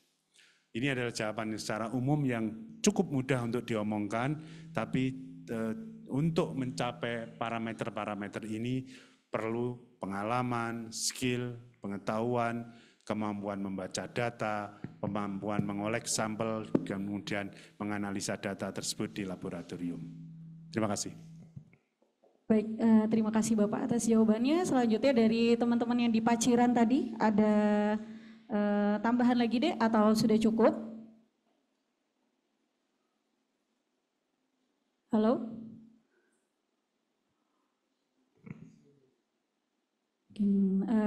Sudah cukup mungkin ya, karena sudah tidak ada feedback lagi dari teman-teman yang di Paciran. Jadi kalau kita bisa garis bawah itu kata kuncinya adalah lebih baik mencegah daripada mengobati. Nah nanti kalau terkait penyakitnya silakan teman-teman kembali di googling lagi, dicari lagi bahwa udang itu memang memiliki sistem imunitas yang berbeda, sehingga mungkin ada beberapa penyakit yang ketika dia terkena penyakit tersebut itu memang solusinya adalah dilakukan pemanenan lebih awal seperti itu. Jadi silakan antara pengetahuan dan skillnya nanti diasah lagi ya, jangan lupa. Selanjutnya Ibu buka lagi mungkin dari teman-teman yang ada di ruangan, mungkin Bapak di teman-teman di Magetan.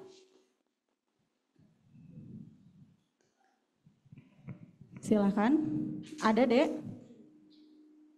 Halo? Oke, karena belum ada responnya, mungkin dari yang di ruangan saja. Pak Eri Edi.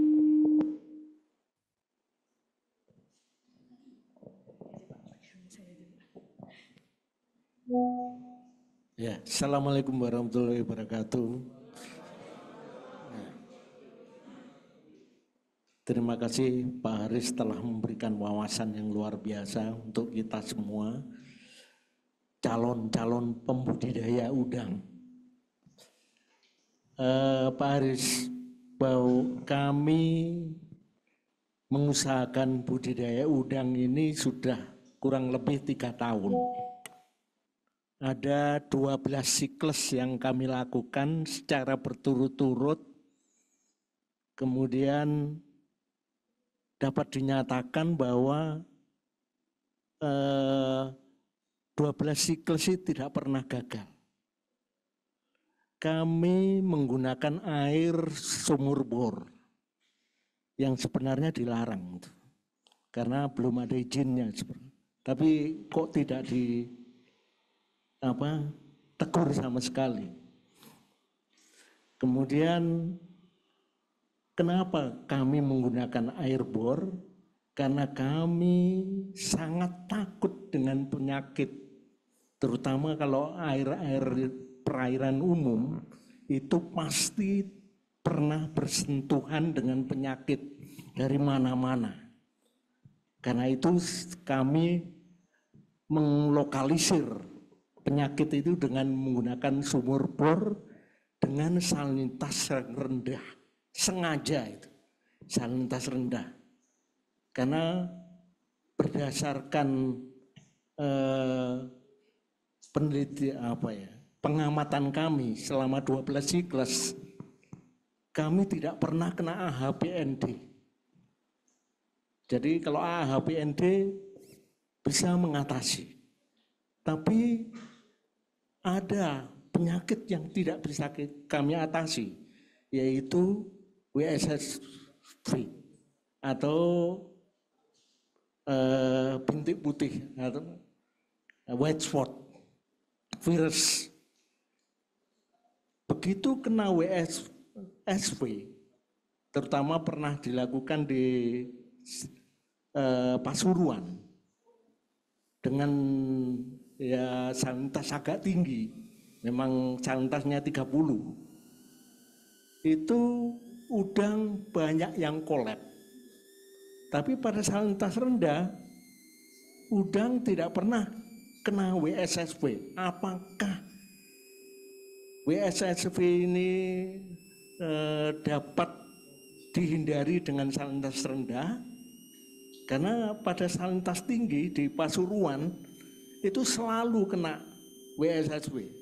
Terutama adalah tertular karena tambak tetangganya mati, banyak burungnya, kemudian burung itu hinggap di tempat kita, sehingga udang yang ada di petakan kita terkena WSSV. Tapi kalau di Python kami tidak pernah kena WSSV. sama-sama menggunakan air bor. Cuman air bornya di Pasuruan salinitas tinggi, air bor di Paiton antara 3 per mil sampai 8 per mil. Dan produktivitasnya sangat tinggi. Per meter persegi saya katakan untuk tambak intensif, tambak kotak itu luas 1.200, per meter perseginya adalah antara 1,5 sampai 2 kilo. Kalau tambak bulat, per meter perseginya antara 3 sampai 4 kilogram per meter persegi. Nah, apakah pandangan seperti itu, penggunaan salinitas rendah bisa mencegah penyakit itu sudah benar atau tidak? Kemudian yang kedua, apakah pekerjaan yang kami lakukan dengan melakukan screening test dengan formalin, terutama benurnya itu dengan formalin, walaupun sampling, itu bisa mencegah penyakit secara umum. Karena kami disiplin melakukan itu. Setiap hatchery, ada 6 hatchery, kita sampling, benurnya dengan menggunakan formalin dan air tawar. Kalau hidup, itu kami akan beli. Kalau tidak hidup, ada mati 50% misalnya, itu kami tidak jadi beli. Dan hatchery yang berhubungan, yang kami hubungi sudah terbiasa dengan cara kami seperti itu. Apakah benar itu kira-kira termasuk bisa mencegah terjadinya penyakit pada udang fanami? Saya kira itu. Terima kasih. Wassalamualaikum warahmatullahi wabarakatuh. Terima kasih Pak Heri. Pertanyaan yang tidak mudah, apalagi saya bukan saintis atau ilmuwan di bidang penyakit. Saya ada dua hal yang terpisah. Yang pertama di Paiton kepadatan rendah, salinitas rendah dengan bor, di Pasuruan kolam biasa, kolam kotak biasa Pak ya, yang juga punya banyak tetangga. Yang Paiton tidak punya tetangga, eksklusif, kolam bundar 30 meter diameter. Sejauh yang saya tahu dari referensi maupun diskusi dengan beberapa teman, kami tidak menemukan korelasi antara salinitas dengan WS. Lebih kalaupun di Pasuruan ada WS-nya lebih karena faktor lingkungan yang jauh lebih terbuka, bukan karena densitas, tapi jauh lebih terbuka, ukuran kolam lebih besar, banyak tetangga, ada kemungkinan kontaminasi lingkungan, dan sebagainya, dan sebagainya. Benar bahwa penggunaan sumur bor tentu saja mengurangi secara sangat signifikan kemungkinan kontaminasi dari perairan umum yang sudah ada outbreak, benar seperti itu, tapi toh perairan umum yang mengandung virus WS misalnya hanya salah satu faktor. Tapi spreading atau penularan yang sifatnya horizontal dari tambak tetangga, dari feses dari burung yang membawa udang terkena WS di tetangga dan sebagainya masih besar peluangnya. Jauh lebih besar peluangnya di kolam Pasuruan dibandingkan di kolam Paiton yang lebih tertutup, jumlahnya lebih sedikit, volume airnya lebih sedikit, dan seterusnya, dan seterusnya.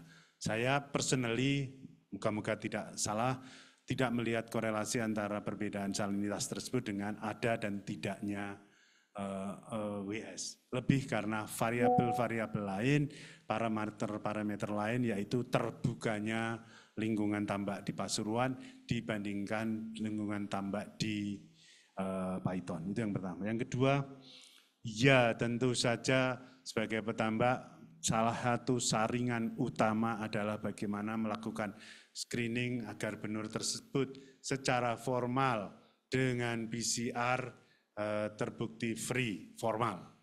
Terus secara mekanis teknikal kita Kami tidak melihat korelasi itu, maka tadi kalau dikatakan Pak Heri tentang screening benur, ya benar, kalau selama ini cara stress test, kita sebutnya stress test ya, adalah cara yang sejauh ini sangat efektif untuk memfilter benur tersebut layak atau tidak layak, ya monggo diteruskan.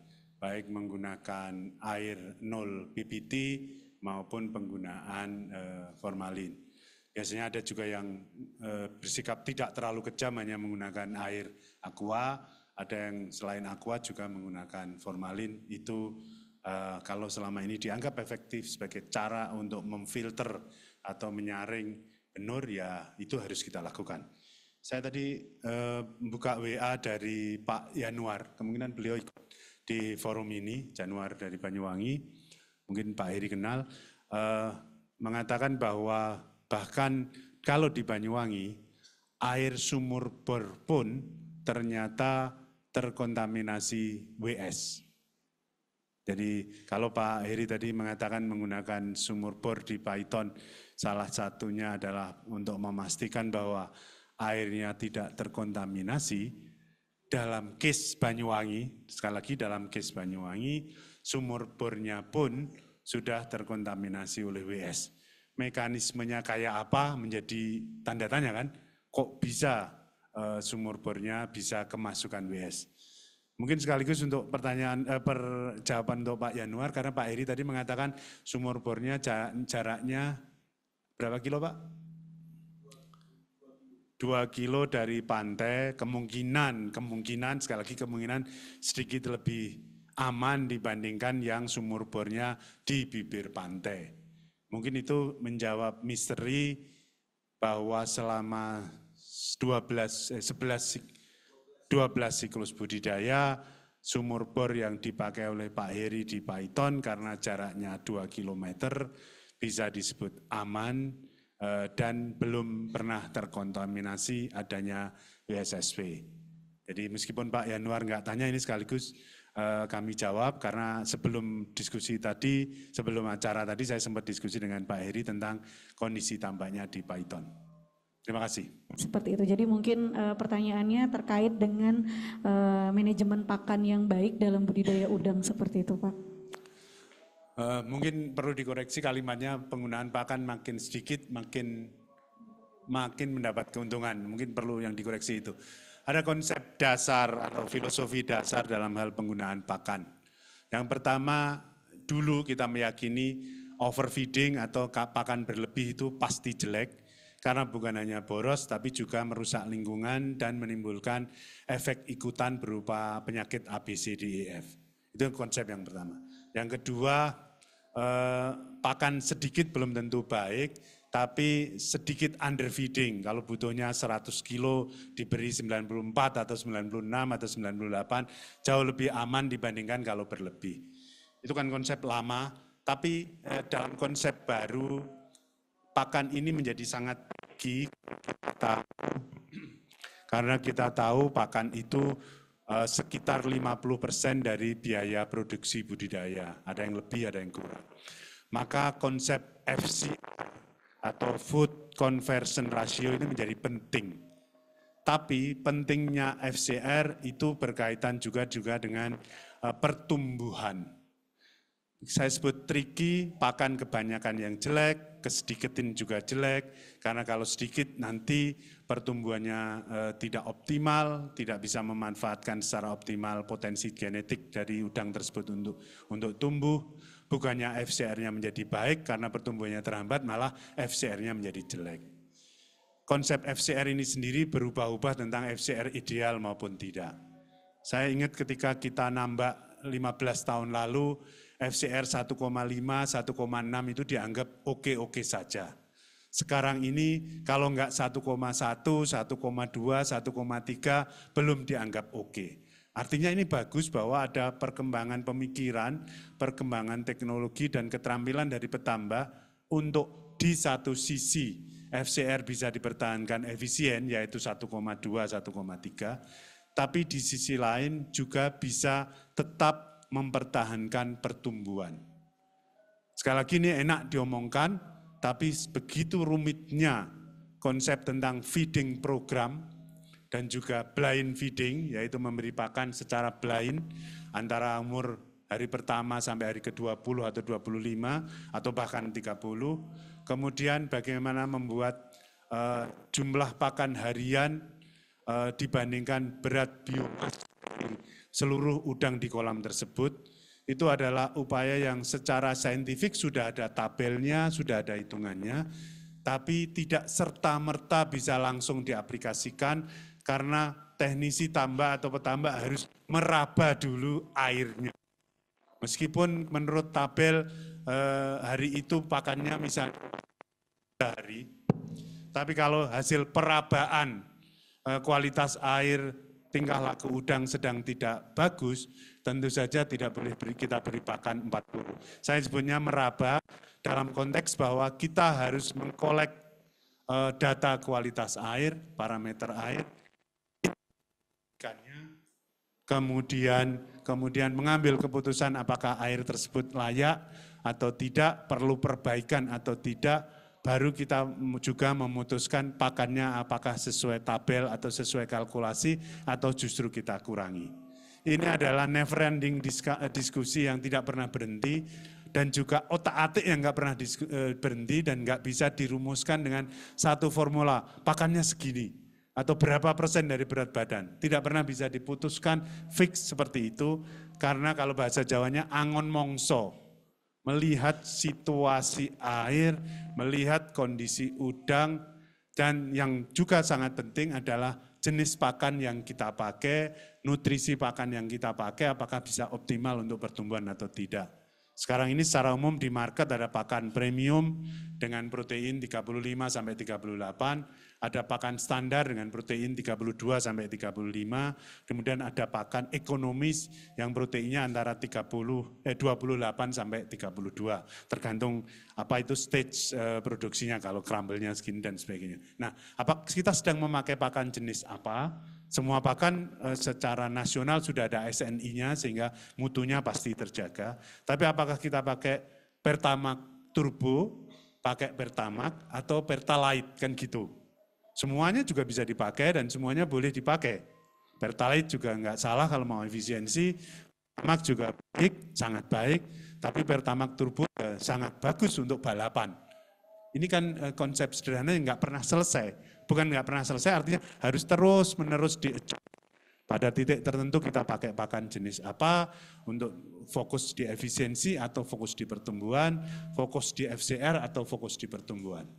Jadi program pakan atau feeding program yang dikeluarkan oleh pabrik itu adalah dengan asumsi everything going well, everything semuanya normal dan oke. Pada kondisi sedikit saja ada perubahan di dalam lingkungan, kita tidak boleh terpaku dengan feeding program yang dikeluarkan oleh pabrik pakan dalam bentuk tertulis. Jadi itulah kenapa kadang-kadang orang berpikir menjadi teknisi tambak ini seperti seniman. Selain seorang ilmuwan yang mengoleksi data dan menginterpretasikan data, dia juga harus punya sense, punya rasa, punya feeling untuk memutuskan berdasarkan data. Sekali lagi berdasarkan data. Tidak bisa taklid, tidak bisa data seperti ini, maka harus seperti itu. Selalu diinterpretasikan ulang, selalu dipikir ulang, selalu dikalkulasi sehingga sense dari teknisi yang sudah terbentuk dengan kolam tersebut akan menjadi keputusan terbaik untuk kolam tersebut. Pemilik tambak, bos tambak itu kalau punya teknisi yang sudah cocok dengan blok itu cenderung tidak mengubah-ubah. Karena seperti layaknya seorang joki dengan kudanya. Harus ada komunikasi batin antara teknisi dengan kolam tersebut. Sehingga biasanya teknisi tambak yang sangat jagoan baru pindah ke dari Situbondo pindah ke Probolinggo misalnya, belum tentu langsung bisa menunggangi tambak tersebut dengan baik. Perlu waktu, perlu kesempatan untuk mengolah data dan kemudian memahami situasi lingkungan. Jadi gambaran sederhana adalah seperti kuda dengan jokinya. Nggak bisa serta-merta diganti dengan cepat. Maka ini bukti bahwa teknologi apapun, pengamatan kualitas air, penggunaan equipment real time sekalipun, masih dibutuhkan seorang teknisi yang punya sense dan analitik, kemampuan analitik untuk memutuskan treatment di kolam tersebut. Simpelnya ngomong, kawan-kawan ini nggak akan dalam waktu dekat ini digantikan oleh robot atau program komputer dalam hal pertambakan. Masih diperlukan the man behind the program tersebut. Terima kasih. Baik, terima kasih. Itu tadi pertanyaan terakhir. Terima kasih Bapak atas wawasannya. Ini sangat menarik ya, bahwa untuk melakukan budidaya udang sendiri itu tidak hanya satu komponen atau satu kegiatan saja. Bahkan untuk manajemen pakan saja kita juga dalam pengambilan keputusan tuh harus memperhatikan parameter-parameter yang lain seperti kualitas air dan lain sebagainya. Dan teman-teman diharapkan nanti sebagai teknisi itu kembali lagi seperti yang sudah disampaikan Pak Haris di awal, itu harus memiliki kemampuan atau literasi kalau zaman sekarang itu untuk membaca data. Kenapa? Karena nanti dari data itu adalah dasar dari teman-teman sekalian untuk melakukan pengambilan keputusan. Ya, jadi pengambilan keputusan itu tidak hanya berdasarkan selera kita gitu kan, tapi ada dasarnya seperti itu yang bisa kita pelajari bersama. Balik lagi dengan temanya, ini juga sangat menarik sekali Bapak, terutama terkait mungkin di lain waktu ada insight tertentu terkait perkembangan pakan yang ada di Indonesia. Ini tadi kayaknya belum ada yang nanya, padahal menarik sekali. Karena kalau tadi saya lihat dari slide-nya yang di bagian akhir itu terkait ini ya Pak ya, terkait apa perkembangan formulasi pakan gitu loh. Ada banyak bahan tambahan yang istilahnya ditambahkan untuk membuat pakan itu bukan hanya sekedar pakan biasa gitu. Mungkin cukup sekian. Kami dari Politeknik Kelautan dan Perikanan Sidoarjo mengucapkan terima kasih kepada Pak Haris Muhtadi telah berkenan untuk memberikan paparan, memberikan ilmu baru kepada taruna-taruna kami di sini maupun kepada peserta yang telah join melalui Zoom meeting. Kami mengucapkan terima kasih dan kami juga memohon maaf apabila selama berlangsungnya acara atau mungkin dalam melakukan penyambutan dan lain atau penerimaan terhadap Bapak mungkin ada yang kurang berkenan, seperti itu kami mohon maaf sebesar-besarnya. Demikianlah kuliah umum kita pada pagi hari hingga siang hari ini, semoga bermanfaat dan terus memotivasi teman-teman terutama generasi milenial untuk menjawab tantangan-tantangan tadi yang ada di kegiatan aquaculture. Dan tantangan itu semoga bisa dijawab dengan inovasi-inovasi yang lahir dari teman-teman semuanya. Demikian kami tutup. Wassalamualaikum warahmatullahi wabarakatuh. Selamat siang.